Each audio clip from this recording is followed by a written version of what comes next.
Are we looking at the deepest team Greg McDermott has ever had? And also the Jays had the second recruit of the Allen Huss era. It's the Roll Jays podcast. Heads up, it's the Roll Jays podcast, the voice of the Creighton basketball fan. With your hosts, Jimmie Allen and Casey Matthews. Join the crew and meet CU players, coaches, and a whole lot more. Now, the Roll Jays podcast. Here's Jimmie Allen. Welcome into the Roll Jays podcast, brought to you by Pepper Jack's Grill and Pyramid Contractors. Jimmie Allen, Casey Matthews with you here today. We got a couple topics to discuss. Katrelle Harmon has been added to the Jays 2026 recruiting class, a big get, not only for Greg McDermott, but for Allen Huss and the future of the Jays. And Casey, you and I were talking before we hit the record button. Is this team the deepest of the Greg McDermott era? There's maybe one or two other possibilities. We're going to get into it, but I don't even think it's close. Really? I mean, we looked at some of it, right? And I think I always try to caution depth on paper is very different than actual depth when it comes time to play the games, because so much of that is trust. And you can be a really good player, but if Mac doesn't trust you in the game, he's not going to put you in the game, right? So at that point, it just becomes paper depth. So when I started looking back through the rosters, I think the 2021 team is the only one that I think on paper compares, and that was the team with Antoine Jones and Alex O'Connell. Kalk was a freshman, and you had Denzel. I mean, they're just guys that could come in off the bench and play. Some of those guys played double-digit minutes, over the course of the conference season. So that's the one that, to me, I would have to throw in the mix. But gosh, on paper, man, this one looks deep, right? I mean, go ahead. Well, I was just going to say, I think that team looks so deep because of revisionist history, right? Like, we could look back and say, oh, well, they had Ryan Kalkbrenner as a freshman, but obviously splitting time with Christian Bishop, and then you have a bunch of guys that were role players on that team as well. But for this team, I think the expectation for this team is when guys rotate in, like if Blake Harper ends up coming in off of the bench, I think the expectation is little to no drop off and output and talent. And that's, I think, the difference here is you don't have that guy you point out and go, okay, freshman that's coming along. Okay, really good, solid 6 to 8 minute guy. It kind of feels like maybe other than Josh Dix, and I hate to put a guy that's coming in for the first time in this team right, as maybe the most important piece, but it really feels like he is. But other than Josh Dix, it kind of feels like there's somebody adjacent or at least offers you something different that you can throw a change of pace up into the game without actually seeing any drop off in productivity. Yeah, I think it's a lot of it too is like this thing that I like is that you can bring guys in that are different. So take I think the debate that I've seen the most online right now is Blake going to start or will Jason Green start, right? And for me, I think to start the season, I don't know. It's Jason, right? I mean, I think so. But if we start the season and Blake's name gets called, it won't shock me because I think he's really freaking good. Yeah. I just think that Jason's been here, so you just have to just naturally think that Jason's got the leg up, knows the offense, kind of knows what Mac expects of him. I think more importantly, he knows the defense and knows. Oof. Say more. So I got to hear this one. I need to hear it for you. He's been stepping in and playing the 5 till Leska got on campus. He's obviously been kind of the defender on the perimeter and Ryan Kalkbrenner's weak side. So he knows what the expectation is out of that 5 role as well. Now, I think we're still in disagreements about this. I still think the defense is going to look vastly different. Like you're still on the train that it's going to be a lot of drop coverage of what we've seen in the past, right? See, I think so. I just think we're going to see a ton more hard hedges and funneling guys maybe around the elbow versus into the paint. And I think that we're going to try to more live. I think it's going to be similar. I just think there's going to be some different nuances. You have to, right? There has to be some different nuances. Yeah, I mean, I think I think there'll be some differences. I mean, I don't think it's all going to be the same.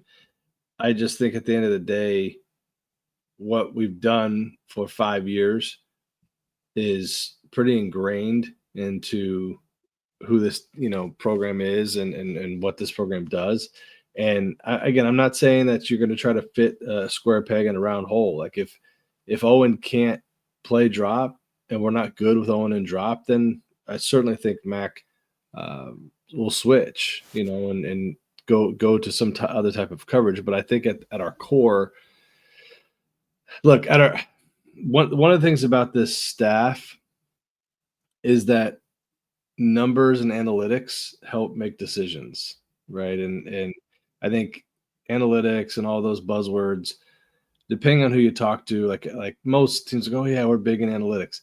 If you don't use the analytics to help you make game plans, and you're not really big in analytics, you're just big into reading numbers. Yeah. And you're a dork. Yeah, yeah.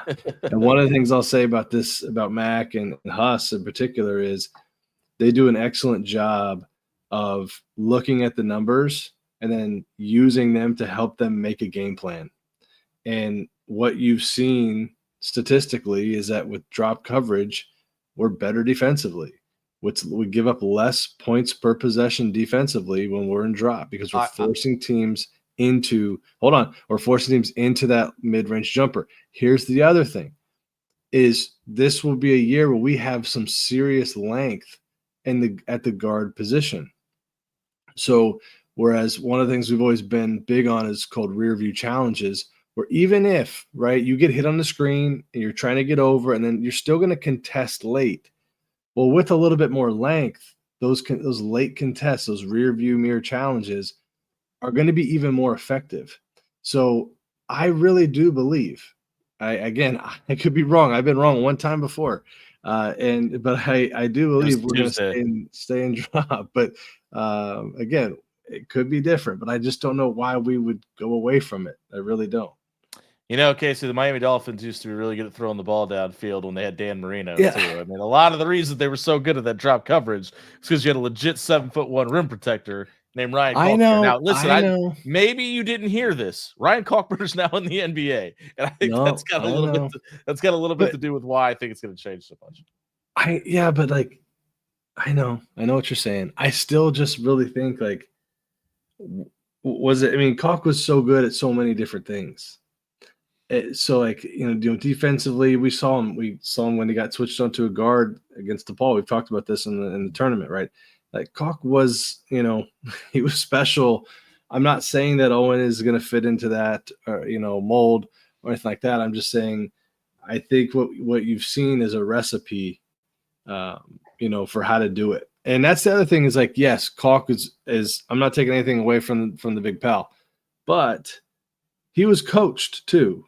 Yeah. So, that's fair. And he was taught. And I think that will go into this is like, they will work with Owen and again, we're gonna have to see. But I think at the other spots, like there's just depth everywhere. You got Jackson McAndrew, you got Austin Swartz. I really like Nick Graves. And I think, having Nick and Ty fight it out for that one spot, I'd have to give the edge to Nick just because he's played a lot and in this transfer portal era. Just don't think you're going after your backup point guard at that time of year when they went after him. There's just a ton of depth on this team and guys that I think could play. And, you just knock on wood, you never want an injury. But if you do experience one, I think we're going to be okay. I think my biggest reason for talking about the change in defensive schematics and philosophy is there was an aura about Ryan Kalkbrenner. I mean, how many times did we see guys dribble into the paint against Ryan and then see him standing there and choose to about face and reset the entire offensive set?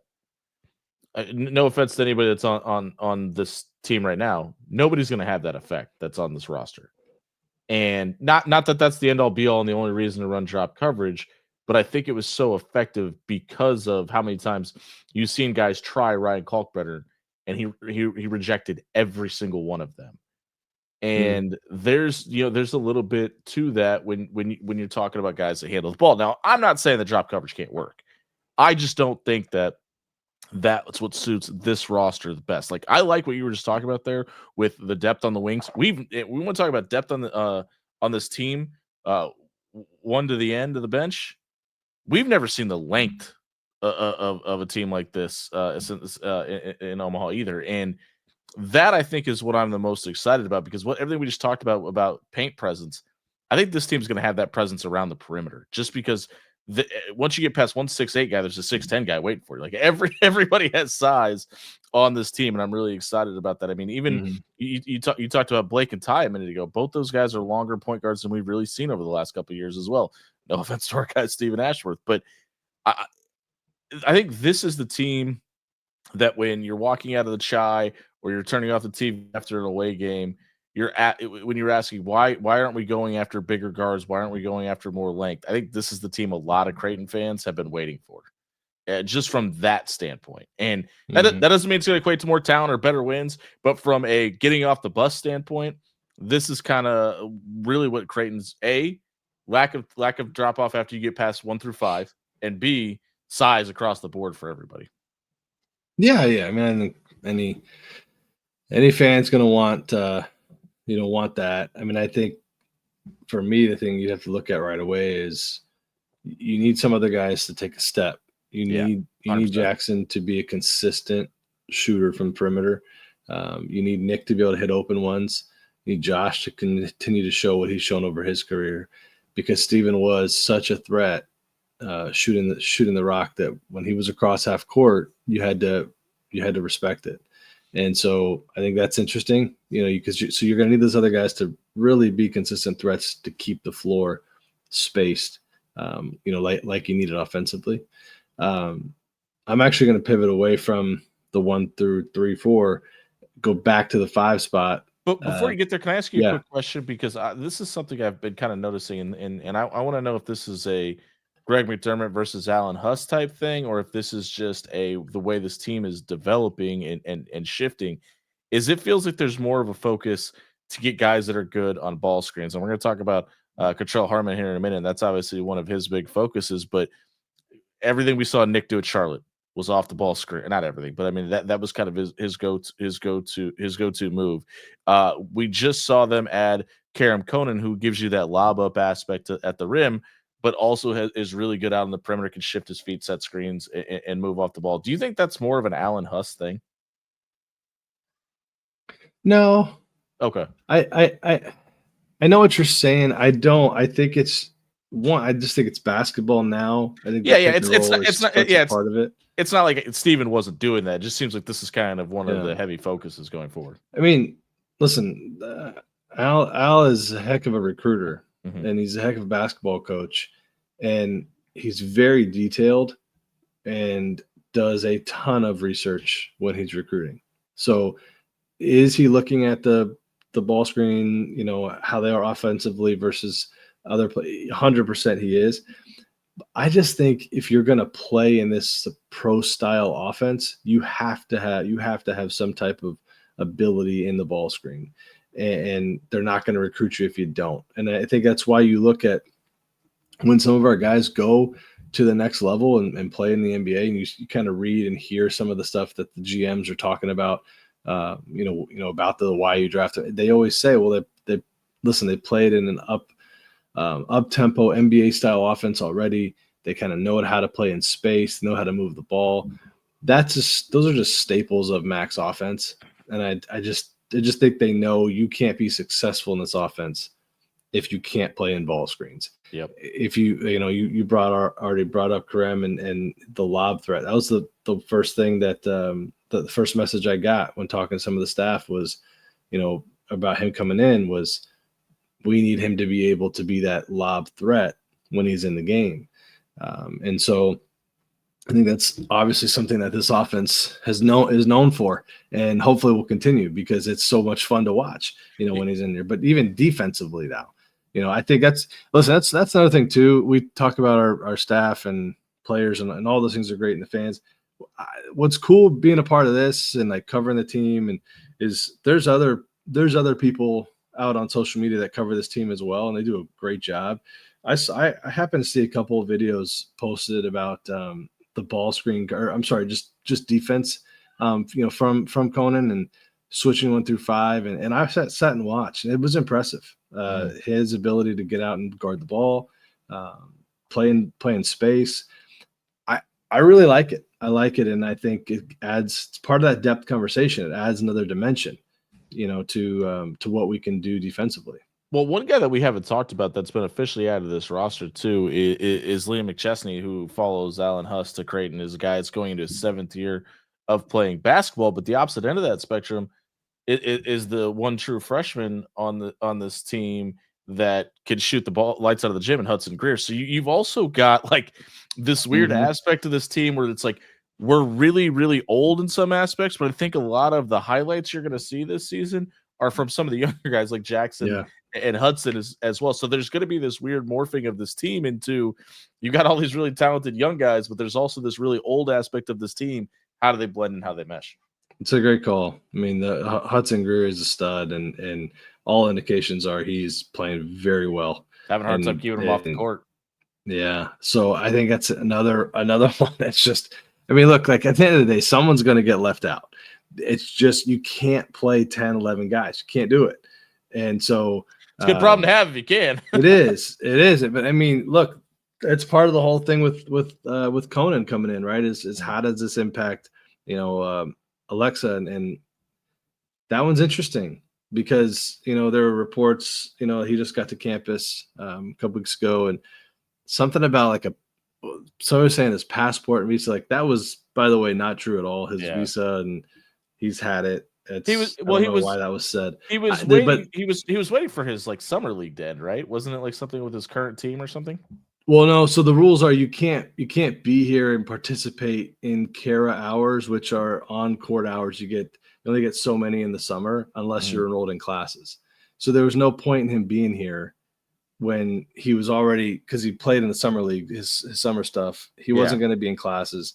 There's no point in him being here because he wasn't going to be able to do those hours. So, but yeah, his visa and all that stuff was fine. So the reason that got reported, and it was reported by multiple sources, is like he kind of said that tongue in cheek to a reporter in Serbia. Oh, I think his exact verbiage was, as soon as I get my passport, I'm going to head over there. But he's had his passport since he was 16. So that's that's clearly not the case. Yeah. Okay. No, but what's the reason I bring that up is I think the timing is interesting because, like, to sign Kerem Konan, was it 2 days after? Well, 2 or 3 days after. Was it 1 day? Yeah. Yeah. It was like 12 hours. Yeah. Timing on that's interesting, pal. But it is. But it's a couple things though, because I don't think you could just circle that and say that's the case, because obviously it's everything with the house settlement and the grandfather in scholarships and the fact that you can still keep Josh Townley Thomas on campus and add another player there. I think it's a couple things. Also, it's the Turkish Serbian calendar mixed in with, like you said, the classes. So, but yeah, I mean, you don't even give it a full 24 hours, and there's another person in that spot getting added to the equation. Yeah, and he's the other guy was already on campus. It's just, hey man, it is what it is. It's a business. It's recruiting. Look, I love it. I love it because I think one of the things I truly believe in is competition and earning your role and earning your spot. And I just don't think there's any doubt about it this year. Like, you are going to have to earn your minutes. And it was no knock on Fred. I love Fred King, but Fred was the backup 5, and he knew whether he earned it or not. Let's be honest. If Patrick Ewing was walking through the door last year, he was the backup 5. Like, there wasn't anybody that was unseating that spot. Yeah, I mean, it's just right. It's just kind of interesting. Just to fast forward a year, and you see now, you got 3 guys. Yeah, you got 3 guys that are, I'm sorry, 2 guys that are going to fight for that backup 5-man spot. So, it's like you said, it's a great problem to have. You might have 3. You might not be wrong about that, because where does Isaac fit into all this? You know what I mean? Like, yeah. He's made that switch over, and we've talked about the open ability for him to shoot and things like that. It's very interesting. It is also the Roll Jays podcast brought to you by Pepper Jack's Grill and Pyramid Contractors. Katrelle Harmon is going to be added to the 2026 class. What does that mean for this team going forward? We'll be right back. Why you need to try Pepper Jack's Grill, the best Philly cheesesteak in America. At Pepper Jack's Grill, we craft your Philly just the way you like it. Fresh ingredients, sizzling on the grill, and endless customization options. Not just Phillies, we've got rice bowls, burritos, nachos, and even vegetarian choices. And don't forget those crispy fries with our famous spicy ranch. With 10 great locations in Omaha, there's a delicious meal waiting for everyone in the family. Pepper Jack's Grill, your Philly, your way. At Pyramid Contractors, we do it all. From repairing or replacing your roof to updating siding, windows, or gutters. When you have a home improvement project, call Pyramid Contractors. PyramidRoof.com, never settle for less. Welcome back into the Roll Jays podcast brought to you by Pepper Jack's Grill and Pyramid Contractors. Casey, Alan Huss, Greg McDermott, and the staff go out and add another piece to the 2026 class to complement Jaden Konan along the way as well. Katrelle Harmon, a friend of Jackson McAndrew, gives his commitment to the Jays. Jackson McAndrew is in attendance. They have a Minnesota connection, even though Cottrell is technically from Seattle and playing in Utah. This is just the way of the world now. Guys are just looking for the best fit for them to get them to the next level. And we were watching highlight before we hit record today. This kid's incredibly explosive. Yeah, he's a good player. And before we get into him, too, we got to give another shout out to our guy Trey. Aren't we nice enough to him as it is? I don't know if you can be too nice right now. I mean, this dude, he's grinding, man. He is, and Trey's young, and he'd probably like me to say he's really good looking. I'm not going to say that. Well, we don't lie on this podcast. That's one of our staples. But no, Trey's still really young in the profession, and to be able to recruit at the level that he's recruiting at, there's just something about that guy that I love, and I think he just has an incredible eye, and he has an incredible ability to build relationships. And this is a firm example of that. If you look at some of the comments that Cottrell's made talking about family, he specifically had mentioned Trey and his comfort level with Trey. I just don't think that's an accident. And I think that we definitely need to, and as they say now, give him his flowers on that. I want to put out really quickly. Casey's wearing a wedding ring, so he's not flirting with Trey Ziegler here. I just want to make sure. No, not at all. Not at all. He is. Yeah. No, this is not that. But no, I mean, I love Cottrell, and I think, when I watch some of his film and read some of the comments, I mean, I think what he adds is a dimension in terms of versatility, and someone that, can he play the point? Sure. Can he play off the ball a little bit? Absolutely.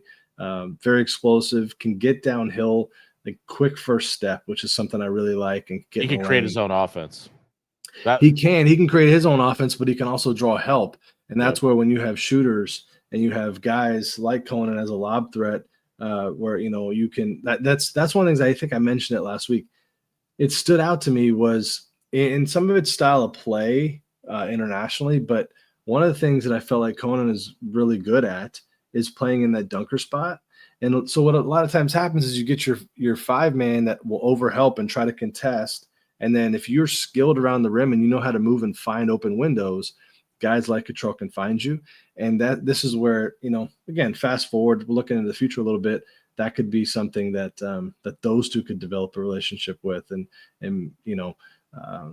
kind of play together in that way. So I'm excited about him. I am. I think he's recruited by Alabama, recruited by Auburn, a couple other schools. Yeah. So for us to be able to get in there and get him, I'm interested too of like how early he commits. To me, that's a signal of like his comfort level here. No doubt. Yeah. Is through the roof. He's not concerned with whether it's going to be Mac, whether it's going to be Huss. He understands what Creighton's doing, understands the style of play, understands the culture, and is just convinced that he wants to be a part of it. And I love that. You mentioned the first thing that you noticed about him. The first time I ever saw this kid is when he made his announcement. He was standing next to Jackson McAndrews. No offense to Cottrell, but the first thing I noticed is Jackson is a lot bigger than he was 6 months ago. He is. Jeremy Anderson is clearly earning his paycheck with Jackson McAndrew right now because he obviously has been hitting the weight room. But with Cottrell, like it's obviously going to be different at a Big East college level, but the way he's able to make shots with hands in his face and doesn't seem afraid of the moment is something that translates 9 times out of 10 into the college game. And he can play at all 3 levels. I mean, you can see him shoot it from the outside. He can hit it from the mid-range, and he can finish at the rim. And that last part is something I think this team has sorely been missing over the last couple of years, really since Ryan Nembhard's departure and from that position, right? So I really like that aspect of it, and he just seems very diverse in the way he could play the game. It feels like he's got a lot of tools in the tool belt, and he can help in several different ways, whether it be distributing the basketball, shooting with somebody in his face, getting to the rim, creating space on the floor, all of those things. I mean, yeah, it's only at the high school AAU level, but it feels like he does it at a really high level. No, I totally agree. And listen, he's playing at Wasatch. Like that's the rep league he's playing in is excellent, and he's playing against really good teams. I mean, he played against Hudson last year. Yeah, so he's. That's another thing I really like, and it's part of like the changing landscape with college basketball, and that's kind of been around for a bit, right? Where like you have your teams like Wasatch that are going all around the country and playing some of the best teams, and we've done a really good job getting players from those teams. Ryan Nembhard is another example of that. So going against elite competition throughout his high school years does nothing but help prepare you to when you walk in the gym here. It's not too big. It's not foreign for you to have to compete and play against great players on a day in and day out basis. So I think it's a great signing. Hopefully we're going to have him on the show here soon and kind of get to know him a little bit as well. Spoiler alert. Hey, the one thing that I think is interesting though is obviously last year from the high school ranks, 1 player, Hudson Greer. That's it.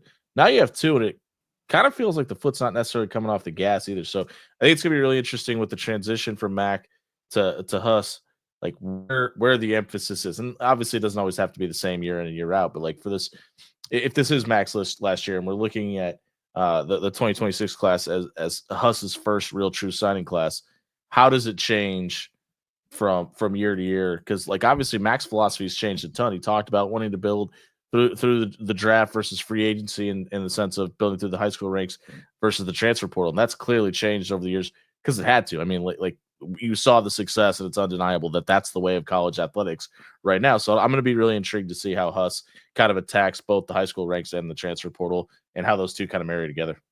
Yeah, I think in a perfect world, it's a mix. Fair, yeah.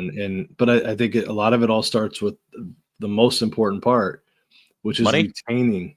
Well, no, it's retaining the guys that you want to retain. Mm-hmm. And if you can do that, then you can kind of decide, like, do I need to go portal? Do I need to go high school? We've talked about this before. I think the high school players are going to be cheaper. Yeah. And outside of Nembhard and Kaluma, it really hasn't been that big of an issue. No, not at all. Not at all. I mean, and those 2 guys, I mean, the different scenarios there. 100%.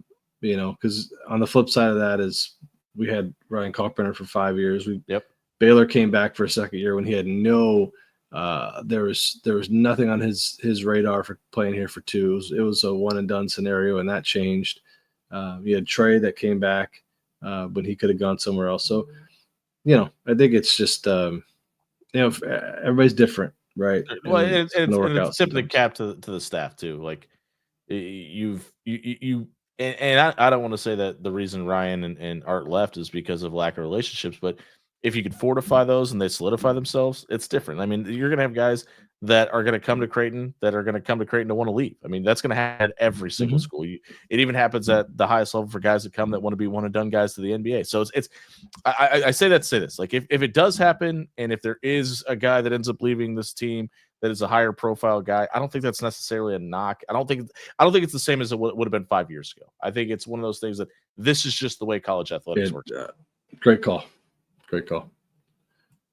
This is the Roll Jays podcast. Don't forget to like and subscribe to our parent company up at Big East Energy on the bottom of your screen there. Check out BigEastEnergy.com. Almost 20,000 strong.